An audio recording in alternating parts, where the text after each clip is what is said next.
একটা কথা স্পষ্ট, সেটা হচ্ছে বাংলাদেশ একটি স্বাধীন সার্বভৌম রাষ্ট্র এবং বাংলাদেশের স্বাধীনতা ও সার্বভৌমত্ব রক্ষার পাশাপাশি বাংলাদেশের টেরিটোরিয়াল ইন্টিগ্রিটি বা ভৌগোলিক অখণ্ডতা নিশ্চিত করার জন্য বাংলাদেশ যে কোনো ধরনের প্রতিরক্ষা পরিস্থিতি নিতে সক্ষম এবং এই ব্যাপারে কোনো প্রতিবেশীর সাথে পরামর্শ করার তার কোনো বাধ্যবাধকতা নেই। আমাদের জন্য যে প্রতিরক্ষা নীতি বেস্ট হবে, আমাদের জন্য যে প্রতিরক্ষা সরঞ্জামাদি বেস্ট হবে, সেটা নেয়ার যে কোনো রাষ্ট্রের কাছ থেকে, যে কোনো বন্ধু রাষ্ট্রের কাছ থেকে সে ব্যাপারে সহযোগিতা নেওয়ার, যৌথ কোনো মহড়ার প্রয়োজন হলে সেটা করার পূর্ণ অধিকার বাংলাদেশের আছে। তো আপনি যেটা বললেন যে বাংলাদেশের যুক্তরাষ্ট্রের কাছ থেকে বিমান ক্রয়ে আমাদের প্রতিবেশী কোনো একটা রাষ্ট্রের আপত্তির একটা অভিযোগ পাওয়া যাচ্ছে। আপত্তি তার থাকলে থাকতেই পারে, কিন্তু আমাদের যদি স্বাধীনতা, সার্বভৌমত্ব, ভৌগোলিক অখণ্ডতা এবং আমাদের উন্নয়নের জন্য যদি কোনো একটি রাষ্ট্র থেকে বিমান ক্রয় করার প্রয়োজনীয়তা থাকে, তাহলে সেক্ষেত্রে অন্য কারো আপত্তি শুনতে আমরা বাধ্য না। আমরা আমাদের সিদ্ধান্ত নিজেরাই নিব, বাংলাদেশের সিদ্ধান্ত বাংলাদেশের জনগণই নেবে, এটাই স্বাভাবিক। বাংলাদেশ ভৌগোলিকভাবে এবং ভূ রাজনৈতিকভাবে একটা খুব গুরুত্বপূর্ণ স্থানে অবস্থান করছে এবং এই গুরুত্ব এই কারণে যে বঙ্গোপসাগরের মতো একটি গুরুত্বপূর্ণ জলসীমার অংশীদার আমরা। সুতরাং এইখানে ইন্টারন্যাশনাল যে অ্যাটেনশন আছে, এটা অগ্রাহ্য করার কোনো সুযোগ নাই। বাংলাদেশের আপামর সাধারণ জনগণ এখন এই ব্যাপারে অ্যাওয়্যার যে আমেরিকা, রাশিয়া, অস্ট্রেলিয়া, চায়না এরকম সুপার পাওয়ার্স যারা আছে, তাদের কিন্তু বাংলাদেশের ব্যাপারে এখন প্রচণ্ড আগ্রহ। এখন এইরকম আগ্রহের মুহূর্তে অবশ্যই এই ধরনের সুপার পাওয়ার যারা আছে, তারা যদি আমাদের সাথে যৌথ সামরিক মহড়ার আগ্রহ প্রকাশ করে, সেটা আমাদের জন্য ইতিবাচক। এবং এই জাতীয় সামরিক মহড়ার মাধ্যমে একদিকে যেমন আমরা আমাদের ভৌগোলিক অখণ্ডতা, স্বাধীনতা এবং সার্বভৌমত্বকে আরও সুদৃঢ় করতে পারি, একই সাথে আমরা আন্তর্জাতিক বিশ্বের কাছে আমাদের এই গ্রহণযোগ্যতা প্রমাণ করতে পারি যে আমেরিকা, রাশিয়া, চীন অথবা অস্ট্রেলিয়ার মতো যে ভৌগোলিক সুপার পাওয়ার্স আছে, তাদের সঙ্গে অংশীদারিত্বের ভিত্তিতে আমরা সামনে এগিয়ে যাওয়ার চেষ্টা করছি। সো এই স্বীকৃতিকে অন্য কোনোভাবে যদি কেউ মেলাইন করার চেষ্টা করে, তাহলে আমাদের বুঝতে হবে যে এর পেছনে কোনো একটা উদ্দেশ্য আছে। আমাদের প্রতিবেশী রাষ্ট্র আন্তর্জাতিক নিয়ম অনুযায়ী আমাদের সম্ভাব্য শত্রুও বটে। সুতরাং আমাদের ভালো হোক, সেটা তো আমার সম্ভাব্য শত্রু যারা, তারা স্বভাবতই চাইবে না। সুতরাং আমাদের এই মহড়ার ব্যাপারে যদি তাদের কেউ কোনো আপত্তি প্রকাশ করে থাকে, সেটা এক্সটার্নালি আমাদের সেই প্রতিবেশী রাষ্ট্রগুলোর কেউ একজন হতে পারে, আবার ইন্টারনালি আমাদের দেশের ভেতরের কোনো দল অথবা গোষ্ঠী হতে পারে।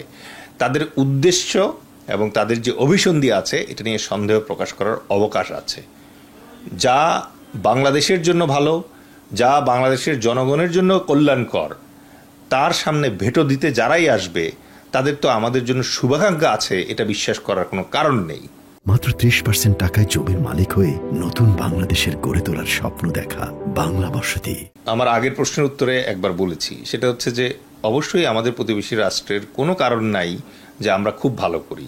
আর ভারত বাংলাদেশ যে বাস্তবতা, সেই বাস্তবতায় বাংলাদেশ যত উন্নতি করবে, ততই ভারতের জন্য এটা মাথা ব্যথার কারণ হয়ে দাঁড়াবে।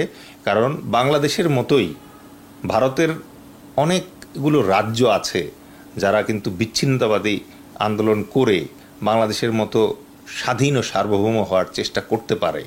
সুতরাং ভারত এই ভয়ে সবসময়ই চায় যে বাংলাদেশ যেন যথেষ্ট উন্নতি করতে না পারে। ভারতের সবসময় প্রচেষ্টা ছিল যে বাংলাদেশকে একটা ট্রানজিট স্টেশন হিসেবে ব্যবহার করে মেইনল্যান্ড ভারত থেকে সেভেন সিস্টার্সে যাতায়াতের একটা রাস্তা খুঁজে বের করা। এর বাইরে বাংলাদেশের আর কোনো গুরুত্ব ভারতের কাছে নেই। সুতরাং বাংলাদেশের ম্যাপ না এঁকে ভারতের ম্যাপ যে আঁকা যায় না, এই কষ্ট থেকেই তাদের ভিতরে এত ধরনের দুরভিসন্ধি কাজ করে। আমাদের সতর্ক থাকতে হবে এই ব্যাপারে। দেখুন, একটা বাস্তবতা অস্বীকার করার কোনো উপায় নাই যে ভারত আমাদের প্রতিবেশী। আমরা চাইলে আমাদের প্রতিবেশী পরিবর্তন করতে পারি না। আবার একই সাথে এই কথাও স্বীকার করতে হবে যে ভারত একটি বিশাল রাষ্ট্র অর্থনৈতিকভাবে এবং সামরিকভাবে বেশ শক্তিশালী। সুতরাং ভারতের যে অস্তিত্ব আমাদের পাশে, তাতে আমাদের উচিত ভারতের সাথে বন্ধুত্বপূর্ণ সম্পর্ক রাখা, ভারতেরও উচিত আমাদের সাথে বন্ধুত্বপূর্ণ সম্পর্ক রাখা। এই যে দাদাগিরি বা হেজেমনির কথা আপনি বললেন, এই হেজেমনির কারণেই কিন্তু ভারত এই মুহূর্তে সার্কভুক্ত কোনো রাষ্ট্রের সাথে তার সুস্থ বন্ধুত্বমূলক সম্পর্ক নেই। মালদ্বীপের সাথে তার সম্পর্কের অবনতি হয়েছে, পাকিস্তানের সাথে তার দীর্ঘদিনের বৈরিতা, তার নেপালের সাথে সম্পর্কের অবনতি হয়েছে, ভুটানের সাথেও তার সম্পর্ক খুব একটা ভালো যাচ্ছে না এখন, শ্রীলঙ্কার সাথে তার সম্পর্ক অবনতি হয়েছে, অবশিষ্ট ছিল বাংলাদেশ। কিন্তু বাংলাদেশের জনগণ যখন বুঝে ফেলল যে ভারতের একমাত্র চাহিদা বাংলাদেশকে একটি ট্রানজিট স্টেশন করে এর মধ্য দিয়ে মেইনল্যান্ড ভারত থেকে সেভেন সিস্টার্সে যাতায়াতের রাস্তা খুঁজে বের করা, বাংলাদেশের মানুষ কি চায়, কিসে বাংলাদেশের মানুষের ভালো হতে পারে, এ ব্যাপারে তার কোনো মাথা ব্যথা নেই। এই জিনিসটা বাংলাদেশের মানুষ যখন বুঝে ফেলল, যখন তারা বুঝে ফেলল যে কৃত্রিমভাবে ভারতীয় পেঁয়াজের উপরে আমাদেরকে নির্ভরশীল করে তোলা হয়েছিল, কৃত্রিমভাবে ভারতীয় চিকিৎসা ব্যবস্থার উপরে আমাদেরকে নির্ভরশীল করে ফেলা হয়েছিল, এখন নতুন ভৌগোলিক বাস্তবতায় যখন আমরা দেখলাম যে পেঁয়াজের আরও উৎস আছে, আমরা যখন আমাদের ব্যবসাকে ডাইভার্সিফাই করে ফেলতে পারলাম এবং একক ভারত নির্ভরশীলতা থেকে বেরোয় আসলাম, আমরা যখন চিকিৎসা ক্ষেত্রে চীনের মতো একটা বিকল্প খুঁজে বের করে ফেললাম, তখন কিন্তু ভারতের বোধোদয় হওয়া উচিত। সুতরাং এই জাতীয় ক্ষেত্রে আপনি অবশ্যই সঠিক কথা বলেছেন যে ভারতের এই হেজেমনিক অ্যাটিটিউডের জন্য তার আশেপাশের কোনো প্রতিবেশী রাষ্ট্রের সাথে তার সুসম্পর্ক এই মুহূর্তে নেই। আমি ভারতীয় যে রাজনীতিবিদ আছে এবং ভারতীয় জনগণ যে আছে তাদের কাছে অনুরোধ করব যে আমাদের পিপুল টু পিপুল যে রিলেশনশিপটা আছে এটার প্রতি শ্রদ্ধা দেখাতে, এবং আমাদের চেষ্টা করতে হবে যেন আমাদের এই দুইটি রাষ্ট্র যে আছে এই দুইটি রাষ্ট্রের ভিতরে যেন বন্ধুত্বমূলক এবং সশ্রদ্ধ একটা সম্পর্ক বিরাজ করে।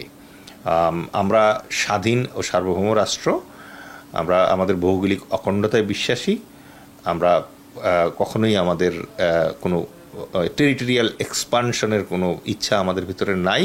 আমরা শান্তিপূর্ণ একটি রাষ্ট্র, বন্ধুত্বপূর্ণ একটি রাষ্ট্র। আমরা অবশ্যই আমাদের প্রতিবেশী যারা আছে তাদের সবার সাথে আমরা শান্তিপূর্ণ সম্পর্ক চাই, কিন্তু এই সম্পর্ক হতে হবে ন্যায্যতার ভিত্তিতে, এই সম্পর্ক হতে হবে বন্ধুত্বের ভিত্তিতে। কোনো গুলামির প্রস্তাব বাংলাদেশ এবং বাংলাদেশের জনগণ কখনোই মেনে নেবে না।